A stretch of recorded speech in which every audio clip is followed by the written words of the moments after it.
छत्रपती शिवराय,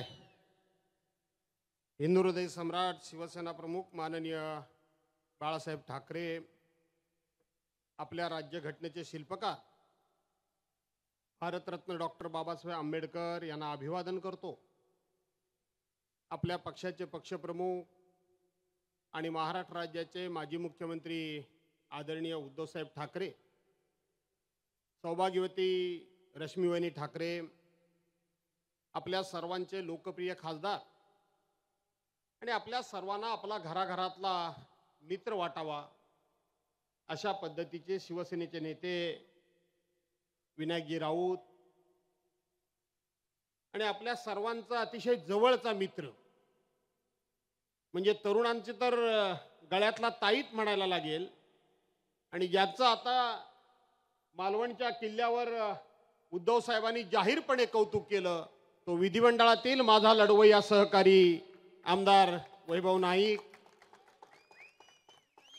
संपर्क प्रमुख अरुणजी दुधवाडकर, व्यासपीठावरील विधिमंडळातील माझे दुसरे सहकारी श्रीयुत रमेशजी कोरगावकर, वरुणजी सरदेसाई, व्यासपीठावरील सर्व जिल्हा प्रमुख, महिला पदाधिकारी, पत्रकार मित्र आणि मोठ्या संख्येने उपस्थित असलेल्या बांधवांनो, भगिनींनो आणि सहकारी मित्रांनो, खरं तर या सिंधुदुर्गमध्ये आपण मला बरेच वेळा ऐकलेलं आहे आणि नेमकं कोणत्या विषयावर बोलावं याचाच थोडासा मी विचार करत होतो। वैभवजी, सकाळी आपली जी सावंतवाडीची सभा झाली त्या सभेला खूप मी लवकर आलो होतो। मी तिथे एका ठिकाणी बसून तुमची सगळ्यांची भाषणं मी ऐकली, तुमचं ऐकलं, आमचे गुरुनाथ गौरीशंकर खोतांचं ऐकलं, आमच्या सावंत मॅडमचं ऐकलं, अशी सगळ्यांची भाषणं मी ऐकली। मी भाषणं ऐकली नाही अशातला भाग नाही। भर ऊन होतं आणि म्हणून उद्धव साहेब आल्याबरोबर उद्धव साहेबांनी मला संधी दिली तरी सुद्धा मी मुद्दामून फक्त आभार मानले आणि त्या ठिकाणी बसलो। कुडाळला मी मुद्दामच गेलो नाही कारण सगळे उन्हातून चालू होतं। इथं आल्यानंतर नेमकं कोणत्या विषयावर बोलावं या बाबतीत कधी नव्हे तो माझा संभ्रम निर्माण झालेला आहे। मी पूर्वी कोंबडीवर पण बोललो की नाही बोललो? कोंबडीवरच ना, का कशावर बोललो? हा तेच ते, त्याच्यावर बोललो। लघु, मध्यम आणि सूक्ष्म नाही तर सूक्ष्म त्याच्यावरही बोललो। स्वर्गीय बाळासाहेब ठाकरे यांनी या नाऱ्याला जो शाप दिला होता तो शाप काय दिला हा सुद्धा उद्धव, तुझ्यावर जेव्हा एसीबीची चौकशी लागली आणि त्याच्या विरोधात मोर्चा काढायला जेव्हा मी आलो होतो त्याच वेळेला सभागृहामध्ये मी सांगितलं। मी त्यावेळेला थोडा घाई गडबडीमध्ये किस्सा सांगितला। असाच शिवसेना प्रमुखांचा मी मंत्री असताना मला फोन आला, फोनवर चौकशी झाली, बोलणं चालणं झालं आणि शिवसेना प्रमुखांचा स्थायी स्वभाव एकाएकी उफाळून आला।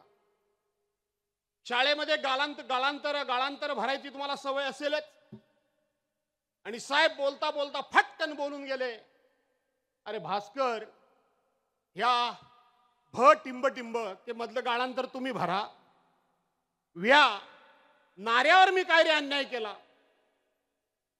मी कळवळून म्हणालो की साहेब, शिवसेना मी पण सोडली आहे, परंतु ज्या पद्धतीने हे लोक वागतायत साहेब, घाटला व्हिलेज मधल्या एका कोंबडी विक्रेता म्हणू का आणखी काय म्हणू, कोंबडी विक्रेत्याला तुम्ही महाराष्ट्र राज्याचा मुख्यमंत्री केलात आणि तोच आज तुमच्या विरोधात गरळ ओकतोय। साहेब असे म्हणाले त्यावेळेला, भास्कर, तो माझ्यावर गरळ ओकतोय, तो उद्धववर वाटेल ते बोलतोय, साहेबांच्या शब्दात मी बोलतोय, साहेब रागवू नका, पण तुला मी आज सांगून ठेवतो, हा नाऱ्या पदाकरता प्रत्येकाच्या दारोदार भीक मागत भटकत फिरेल, हा माझा शाप आहे। साहेब साक्षात सिद्ध पुरुष होते। साहेबांनी या देशामध्ये जे जे शब्द उच्चारले, जे जे भाकीत सांगितलं ते खरं झालंय आणि आज हे लोक दारोदार भिका मागतायत, दारोदार फिरतायत. मला प्रश्न उद्धव साहेबांना मला एक विनंती करायची आहे. ज्या पद्धतीनं शिवतीर्थावर तुम्ही छत्रपती शिवाजी महाराज आणि आपल्या आई वडिलांची शपथ घेऊन सांगितलं की मी खरं बोलतोय, या अमित शहा आणि या लोकांनी माझ्या घरामध्ये येऊन अर्ध मंत्रिमंडळाचं वाटप नाही, त्यामध्ये मुख्यमंत्रीपद सुद्धा दोघांनी अर्ध घेऊया हा त्यांनी शब्द दिलाय. मी खोटं बोलत नाही. त्यानंतर साहेबांना मी सांगितलं की ह्यांची योग्यता नाही की पुन्हा पुन्हा तुम्ही ह्यांच्याकरता शपथ घ्याव्यात, ही यांची योग्यता नाही. पण आज मला तुम्हाला आणि तुमच्या निमित्तानं संपूर्ण महाराष्ट्राला प्रश्न विचारायचा आहे की उद्धव साहेब, तुम्ही सातत्यानं असं कळवळून बोलता की मला मुख्यमंत्री व्हायची खरोखर इच्छा नव्हती, माझी अपेक्षा नव्हती, मला मुख्यमंत्रीपद व्हायचं नव्हतं, मी कधी विचार सुद्धा केला नव्हता, पण त्यावेळची परिस्थिती निर्माण झाली म्हणून मला ते घ्यावं लागलं, परिस्थिती रूप घ्यावं लागलं. माझा प्रश्न आहे, या सिंधुदुर्गामधल्या सुद्धा अनेक लोक, अनेक जण महापौर झाले. कैलासवासी वामनराव महाडिक पहिले आमदार शिवसेनेचे झाले, पहिले खासदार शिवसेनेचे झाले, मुंबईमध्ये महापौर झाले, दत्ता दळवी इथं बसलेले आहेत ते महापौर झाले. असे अनेक लोक मोठमोठ्या पदांवर सिंधुदुर्गातले रत्नागिरी मधले गेले. अरे एवढंच कशाला, राज्याचे मुख्यमंत्री दोन दोन झाले. पहिले प्रिन्सिपल मनोहर जोशी सर झाले आणि दुसरा हा नागोबा झाला. लोकसभेचे अध्यक्ष मनोहर जोशी सर झाले. म्हणजे देशाच्या सर्वोच्च व्यासपीठाच्या प्रमुख सुद्धा पदी या ठाकरे घराण्यानं सर्वांना बसवलं. कोणाला आमदार केलं, कोणा खासदार केलं, कोणाला जिल्हा परिषद केलं, कोण मंत्री झाला, संत्री झाला. पण चार पिढ्या या महाराष्ट्राकरता राबून 4 पिढ्या. कैलासवासी प्रबोधनकार ठाकरे असतील, कैलासवासी बाळासाहेब ठाकरे असतील, आज माननीय उद्धव साहेब असतील, नाही तर उद्याचं आमचं भावी नेतृत्व माननीय आदित्यजी साह असतील. 4 पिढ्या या महाराष्ट्रामध्ये, या महाराष्ट्राच्या स्वाभिमानाकरता, या महाराष्ट्राच्या अस्मितेकरता, या महाराष्ट्रानं देशामध्ये ताटमानेनं उभं राहावं याकरता आयुष्यातल्या 4 पिढ्यांनी आपलं आयुष्य वेचलं. अनेक संकट अंगावर घेतली, अनेक पदं आम्हाला दिली. अरे एखादं पद जर अपघातानं किंवा अनावधानानं किंवा परिस्थितीमुळं उद्धव साहेबांनी जर घेतलं असेल तर तुम्हाला वाईट वाटायचं कारण काय?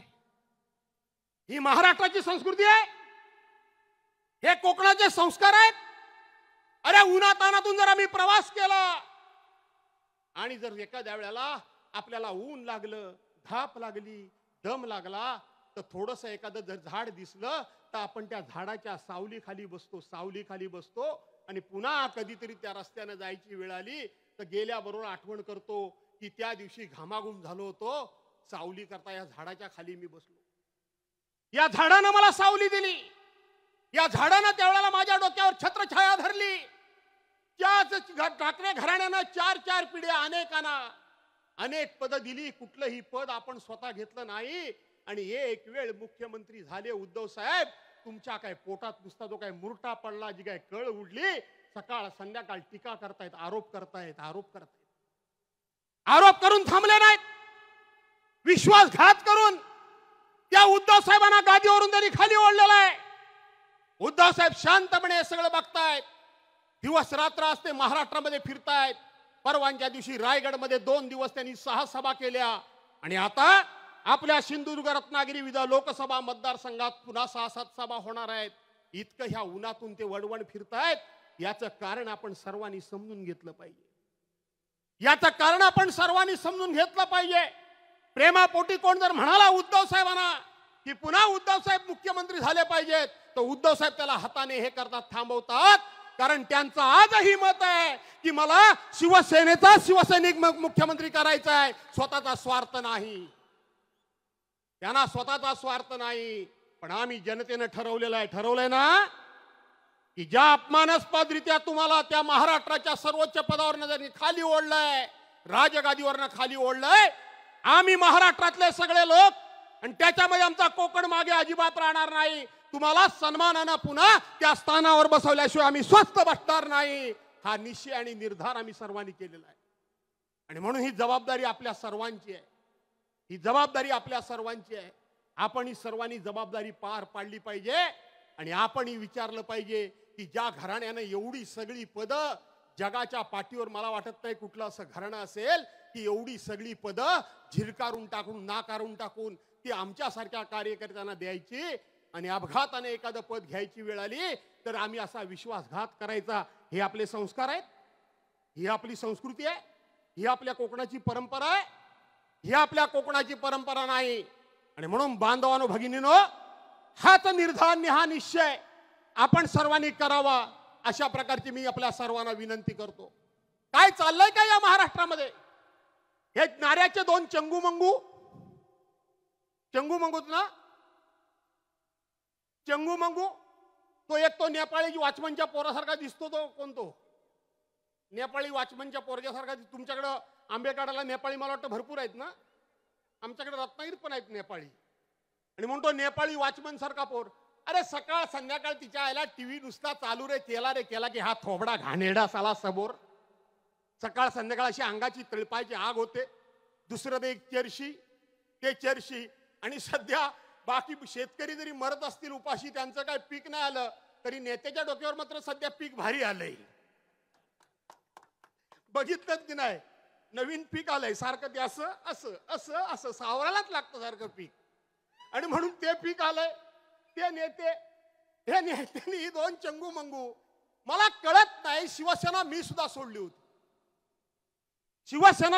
सोडली होती, राष्ट्रवादी काँग्रेस मी सुद्धा सोडली. याच मैदानावर तुझ्या समोरच वैभव नाईक, त्यावेळेला त्यांनी माझ्यावर आरोप केला होता त्या चर्शीनं. आणि मी त्या चर्चाला सांगितलं होतं, त्यांनी माझ्यावर आरोप केला होता की भास्करची उद्या सगळी फिल्म जाहीर करतो. उद्या पण तो बोलेल पुन्हा. भास्करची उद्या फिल्म जाहीर करतो की तो त्यावेळेला शिवसेना प्रमुखांच्यावर काय बोलला होता, शिवसेनेवर काय काय बोलला होता, ती पत्रकारांना सगळ्या क्लिप देतो. त्याला मी काल सांगितलं होतं आणि आज पण पुन्हा सांगतो, त्या मैदानात मी सांगितलं होतं की मी जर कधी एक शब्द तरी शिवसेनेबद्दल 15 वर्षामध्ये वाईट, शिवसेना सोडल्यानंतर सुद्धा शिवसेना प्रमुखांबद्दल एवढा जर शब्द सोडला, वाईट बोललो असेल आणि त्याची क्लिप जर तुम्हाला दाखवलीस तर मी राजकारण सोडेन. नपेक्षा तू एका बापाच्या पोटची औलाद नाही, हे मी जाहीर करून टाकीन. मला माहित आहे 15 वर्षाच्या दीर्घ कालखंडामध्ये मी शिवसेना प्रमुखांबद्दल, शिवसेनेबद्दल अवाक्षर एका शब्दानं काढलेलं नाही, हे मला पूर्णपणे माहित आहे. आणि मी सांगितलं होतं मी राजकारणात निवृत्त होऊन जाईन जर ह्या क्लिप व्हायरल केल्यास तर. आणि म्हणून मित्रांनो, आज हे जवळजवळ सगळं यांचं संस्थान तर संपलेलंच आहे. काही यांच्यामध्ये राहिलेलं नाही. उद्धव साहेब बोलतील त्या कल्याणच्या दंगलीबद्दल, पण मला भारतीय जनता पार्टीला या निमित्तानं प्रश्न विचारायचा आहे. कालच्या गोळीबाराच्या निमित्तानं, आणि हे षडयंत्र आजचं नाहीये, हे षडयंत्र बरेच वर्षाचं आहे. लक्षात ठेवा काय षडयंत्र आहे. 2012 साली कैलासवासी हिंदू हृदय सम्राट शिवसेना प्रमुख मान्य बाळासाहेब ठाकरे हे आपल्यातून निघून गेले, स्वर्गवासी झाले, देवज्ञा झाली. आणि त्याच दिवशी भारतीय जनता पार्टीनं डाव आखायला सुरुवात केली की हीच खऱ्या अर्थानं शांत असलेल्या उद्धव साहेबांच्या हातातून शिवसेना हिसकावून घेण्याची हीच वेळ आहे, शिवसेना संपवायची हीच वेळ आहे. आणि संपूर्ण यादी पाहिजे तर मी तुम्हाला सांगेन, परंतु उद्धव साहेबांचं भाषण तुम्हाला ऐकायचं आहे. त्यांनी इतर पक्षातले वेगवेगळ्या प्रकारचे वेगवेगळे लोक आपल्या पक्षामध्ये घ्यायला सुरुवात केली, आपल्या पक्षामध्ये. कारण त्यांना शिवसेनेला शह स्वतः देता येत नव्हता. आणि म्हणून त्यांना असं वाटलं की आम्ही वेगवेगळ्या पक्षातली वेगवेगळ्या प्रकारची वेगवेगळी गुंड मंडळी आम्ही आमच्या पक्षामध्ये घेतली की शिवसेनेला आम्ही शह देऊ, अशा प्रकारचा त्यांचा गुप्त प्लॅन होता. आठवा, आज हे संत नारोबा भाजपाच्या, मी नाही संत नारोबा म्हणत, बाळासाहेब बोलले होते. मी काय याला संतबिंद बोलण्यातला नाही. आणि संत नारोबा म्हणण्यात पण काय एक गंमत होती. आणि म्हणून याच नारायण राणेंनी विधान परिषदेमध्ये भाषण केलेलं विधान परिषदेच्या पटलावर आहे. देवेंद्र फडणवीस समोर बसले होते गृहमंत्री मुख्यमंत्री म्हणून. आणि त्यावेळेला नारायण राणेंनी सांगितलं, या सगळ्या देशामध्ये गुंडांचा पक्ष, भ्रष्टाचारांचा पक्ष, चोरांचा पक्ष, लुटारूंचा पक्ष, मटकेवाल्यांचा पक्ष, त्या ठिकाणी दारू धंदेवाल्यांचा पक्ष आणि गुंडांचा पक्ष आणि चोरांचा पक्ष कुठला असेल तर तो भारतीय जनता पार्टी. हा नारायण राणे विधान परिषदेमध्ये बोललेले रेकॉर्ड आहे. रेकॉर्ड कुठे लपून गेलेलं नाही. नारायण राणे बोलले होते आणि त्यावेळेला भारतीय जनता पार्टीच्या नेत्यांनी खूप मोठी बिरुदावली मिळवली होती. ते सांगितलं, मोठ्या पोंटेपणाने सांगत होते की आहे तसा घेऊ आणि पाहिजे तसा घडवू. आहे तसा घेऊ, पाहिजे तसा घडवू. एक तुमच्या पक्षाचा आमदार तुमच्याच मित्र पक्षाच्या कार्यकर्त्यांच्यावर गोळीबार करतो. एक आमदार पोलिसांच्या कानाखाली मारतो. एक तुमची महिला आमदार अभियंताच्या कानाखाली मारते. एक तुमचा आमदार कोणाच्याही तांगड्या तोडा, आम्ही त्याला टेबल जामीन देऊ म्हणून सांगतो. आणि एक तुमचे कार्यकर्ते, त्या ठाण्यामधली आमची एखादी एक महिला, नाव मला आता आठवत नाही, जी गरोदर बाई होण्याकरता, माता होण्याकरता, आई होण्याकरता सकाळ संध्याकाळ डॉक्टरच्याकडे जात होती आणि डॉक्टरच्याकडे उपाय तिने वेगवेगळे उपचार करून तिचे स्वप्न जवळजवळ पूर्ण होण्यात आलं होतं. ती आई बनणार होती. याच मिंदे गटाच्या लोकांनी त्या माऊलीला बाहेर खेचत आणलं. तिच्या पोटावर लाता बुक्क्या मारल्या. ती नाना तऱ्हेने विनवण्या करत होती, हात जोडत होती की मला कुठे वाटेल तिकडे मारा, पण माझ्या पोटावर मारू नका. माझ्या पोटामध्ये लहान बाळ आहे. माझ्या पोटामध्ये लहान बाळ आहे.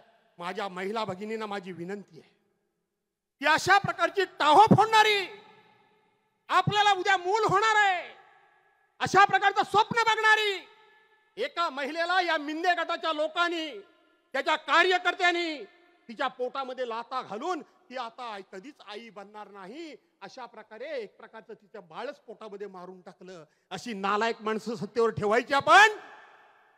मला विचारायचं भारतीय जनता पार्टीला की तुमची स्लोगन होती की आहे तसा घेऊ आणि पाहिजे तसा घडवू. आज हा जे काय गुंडशाही सगळीकडे चालली आहे की ह्या अगदी त्या म्हणजे नेपाळी वॉचमनच्या पोरापासून सकाळ संध्याकाळ सगळे जे दम देत आहेत, मूळ भारतीय जनता पार्टी कुठली आहे?